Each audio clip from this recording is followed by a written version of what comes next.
Olá a todos, meu nome é Leandro, eu sou moderador aqui do canal Resistência e hoje eu vou passar para vocês aqui as notícias, as principais notícias de 8 a 15 de setembro relacionadas ao nosso movimento de intervenção cívico-militar. Para quem não conhece o canal, a gente sempre divide as notícias em 4 grandes grupos. O primeiro grupo é a vida comunista, ou seja, são notícias de ações que já aconteceram no, no comunismo, né? Em países comunistas, seja Brasil, seja Venezuela, seja Nicarágua, entre outros, né? Depois nós temos a vida democrática, são notícias relacionadas à vida em países democráticos, né? É, são ações que ocorreram em países democráticos. Quando a gente fala de agenda, a gente está falando de futuro. Então nós temos mais duas divisões, que é a agenda comunista, que são projetos de lei ou intenções, e a agenda democrática, que são projetos de leis também, intenções ou tudo o que acontece no nosso movimento de intervenção cívico-militar. Bom, comecemos então pela primeira notícia do dia. A gente, na agenda comunista, a gente começa aqui com o sucateamento das Forças Armadas podem trazer o Brasil perder sua hegemonia na América Latina. O Brasil já está em segundo lugar, atrás do México, em investimentos na defesa, né? O Brasil já foi o primeiro e está perdendo a sua hegemonia, ou seja, foram 33 anos de sucateamento das Forças Armadas brasileiras. Bom, próxima notícia, a gente vê aqui que o Toffoli chama general de 4 estrelas para cargo de assessor. A notícia foi dada aqui no dia 13 de setembro pela CBN. Que interessante, vou ler a notícia. O que mais chama atenção na estreia do Dias Toffoli na presidência do STF é outra estreia, a de um general em seu gabinete. Ele chamou nada menos que um general Fernando Azevedo e Silva para o cargo justo nesse momento de ingerência das Forças Armadas na vida civil do país. Trata-se de um general que acabou de deixar a chefia do Estado-Maior do Exército, o braço executivo do comando do Exército. Bom, poderiam perguntar por que Toffoli está chamando um general. Ele tem, de acordo com o antagonista, tem algumas suposições, né? Ele pode estar chamando um general para dar a impressão aos brasileiros que as decisões polêmicas que ele tomar a partir de hoje têm o aval do Exército, quando isso não é realidade, né? E pode também ter acontecido desse general ser uma indicação política das próprias Forças Armadas, né? Que nesse exato momento trabalha em várias ações no Brasil inteiro, né? Então a gente não sabe, a gente tenta achar alguma informação que nos dê pistas, né? Mas a gente não sabe a verdade sobre o porquê desse general assessorando o Toffoli. Mais uma notícia comunista aqui: venezuelanos chegam amanhã em Canoas, no Rio Grande do Sul, né? Primeiro 125 imigrantes embarcam o Salgado Filho às 14 horas nesta quarta-feira. É uma primeira leva de um total de 450. Ou seja, os gaúchos já não têm emprego. Você imagina chegando mais 450 para piorar a questão de emprego e provavelmente a criminalidade também. Na sequência, nós temos uma notícia aqui, já na divisão de vida democrática. A operação das Forças Armadas prende 16 suspeitos em Angra. Isso deveria estar acontecendo em qualquer país que quer ter uma população livre, um povo liberto, um país com segurança. Isso deveria estar acontecendo, né? Eu coloquei aqui na vida democrática porque é um assunto que já foi essa ação já resultou nessas prisões, né? E é isso que a gente espera de um país que tome atitudes com relação a presos e não promova presos, né? Bom, na sequência a gente entra aqui na agenda comunista, né? A primeira notícia aqui do próprio site da Câmara é um projeto que criminaliza a suspensão de atividade empresarial para impedir negociação trabalhista. Aqui está dizendo o seguinte: o empresário que paralisar as atividades da empresa com o objetivo de frustrar a negociação ou dificultar o atendimento de reivindicação dos empregados poderá ficar sujeito a uma pena de detenção de 6 meses a 1 ano, além do pagamento de multa. A paralisação dos empregadores é conhecida como lockout. É o que determina o projeto de lei do deputado Bebeto, PSB da Bahia, em tramitação na Câmara. O que acontece?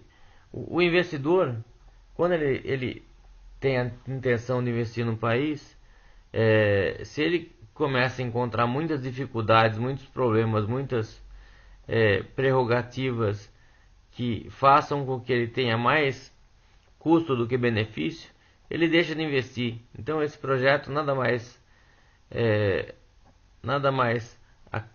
acaba fazendo com que investidores deixem de investir no país. Então é um projeto preocupante, porque a gente já não tem emprego e eles continuam afastando os empregos dos brasileiros. Na sequência, a gente tem uma outra notícia. No dia 14 de setembro, né, propostas questionam segurança da urna eletrônica. TSE garante que o equipamento é seguro. Ou seja, voltou e está em evidência ainda, há 2 semanas das eleições, que a urna não é segura. Deputados combatendo e tentando aprovar uma coisa que já foi comentada em 2015 e foi aprovado pelos próprios deputados, que é a questão do voto impresso, né?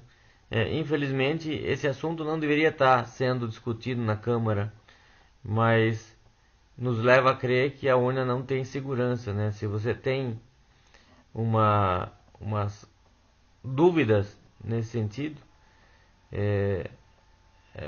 é preocupante. Agora, notícias da agenda democrática. A gente tem um projeto que fixa o prazo de 6 meses para a instalação de bloqueador de celular em presídios, né? Engraçado que na notícia da semana passada havia uma notícia da própria Câmara aqui que eles iam aumentar a pena dos presos em 1 ano para casos de preso que fossem pego com o telefone celular nos presídios, né? E parece que esse projeto aqui faz com que o outro não tenha eficácia nenhuma, né? Então os deputados acho que não se conversam quando eles vão fazer os projetos, né? 2 projetos em andamento, só que um acaba fazendo com que o outro perca a eficácia dele, né? É muito estranho. Bom, passando para a próxima notícia da agenda democrática, a gente tem aqui uma notícia de um projeto que diminui benefícios de presos e cria postos de trabalho nas penitenciárias, né? Esse é um projeto do próprio Senado, está no site do Senado, e isso já dá uma mudança de rumo, né? Porque até então, tanto a Câmara como o Senado haviam, se vocês verem pelas notícias da semana passada, eles estavam ainda muito preocupados com os criminosos, né? Essa semana aqui parece que já tem mais projetos com pouca preocupação com o bandido e mais preocupação com a segurança do país, né? Na sequência, nós temos aqui que a ONU analisará a situação na Venezuela. Então a ONU já está de olho. Quando sai uma notícia que a ONU vai analisar a situação da Venezuela, significa que a situação já está numa degradação que ficou quase que insuportável, né?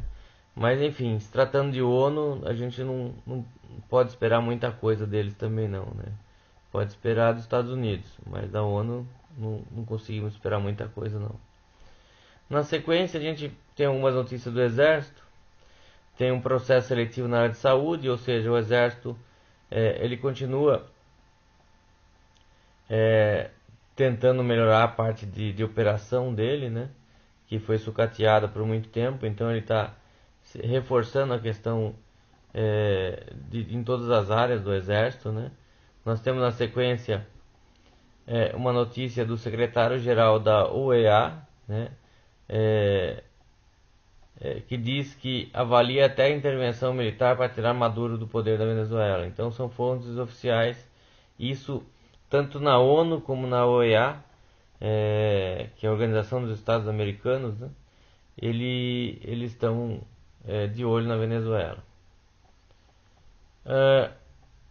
Recentemente, essa semana, a gente acabou recebendo por WhatsApp muitos vídeos, né, sobre o exército em operação em Suzano, fazendo com que muitos sites apontassem, falando que era intervenção militar, que o exército já estava em intervenção militar, quando que na realidade nada mais é do que um exercício em diferentes pontos de Suzano, né? Inclusive o próprio prefeito fez o comunicado conjunto com o exército, dizendo que se tratava de um exercício militar, né?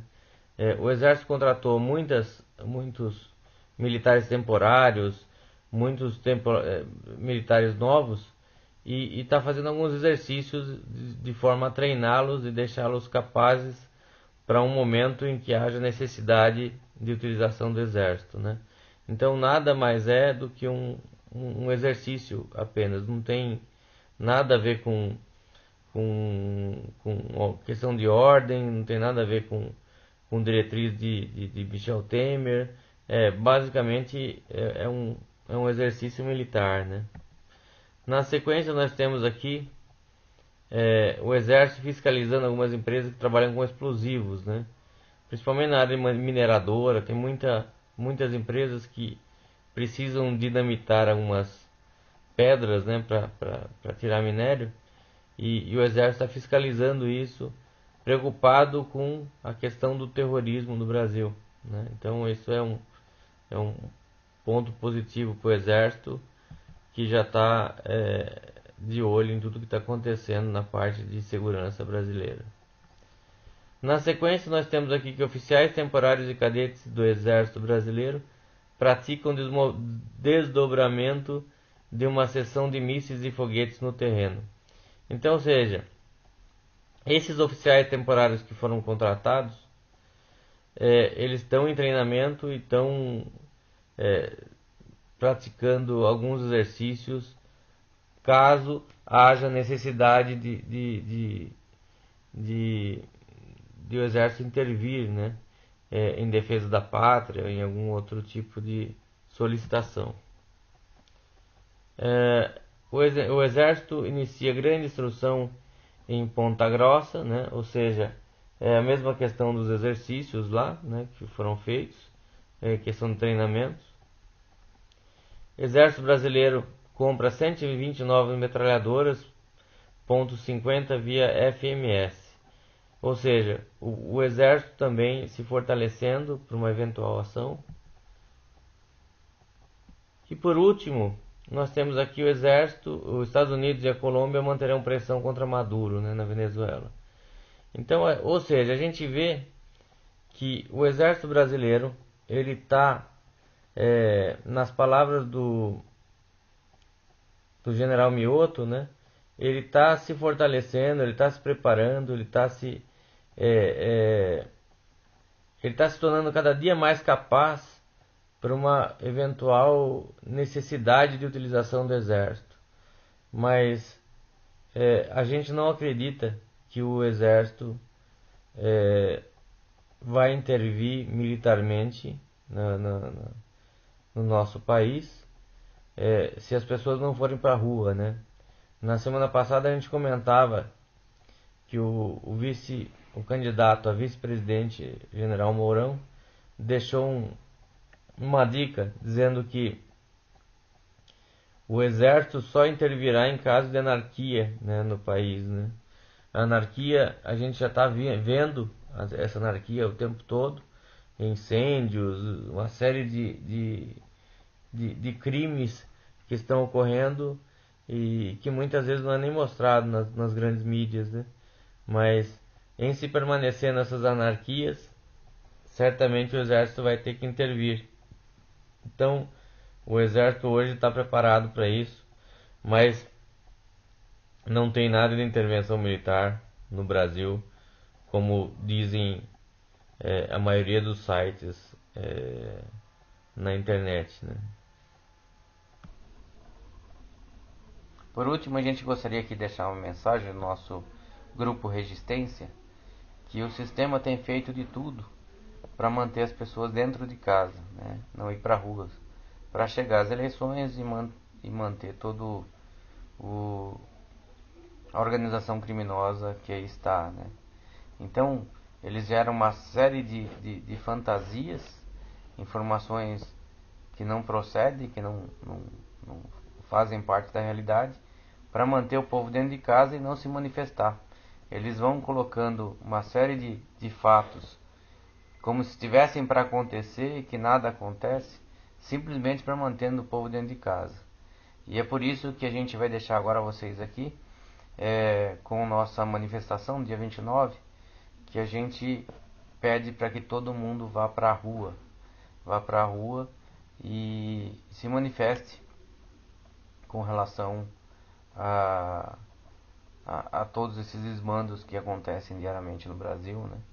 E que estão destruindo aos poucos a economia do brasileiro, o emprego do brasileiro e a vida de brasileiros de bem, né? Então, fiquem com o nosso convite aqui na sequência. Juntos lutaremos pelo nosso Brasil, contra a corrupção e pela faxina geral nos três poderes. Não perca a grande manifestação patriótica sábado, 29 de setembro, às 14 horas, na Praça da República, centro de São Paulo, com marcha até a Fiesp na Avenida Paulista. Contaremos com um caminhão de som e com a presença de diversas autoridades intervencionistas e patriotas. Durante a marcha, teremos o show especial de balões verde, amarelo e azul no céu. Aguardamos você e sua família para a nossa grande manifestação patriótica. Para maiores informações no WhatsApp 11 9 49 25 11 21. A nossa bandeira jamais será vermelha. É tudo pelo Brasil. Apoio Grupo Resistência e Patriotas Lobos Brasil.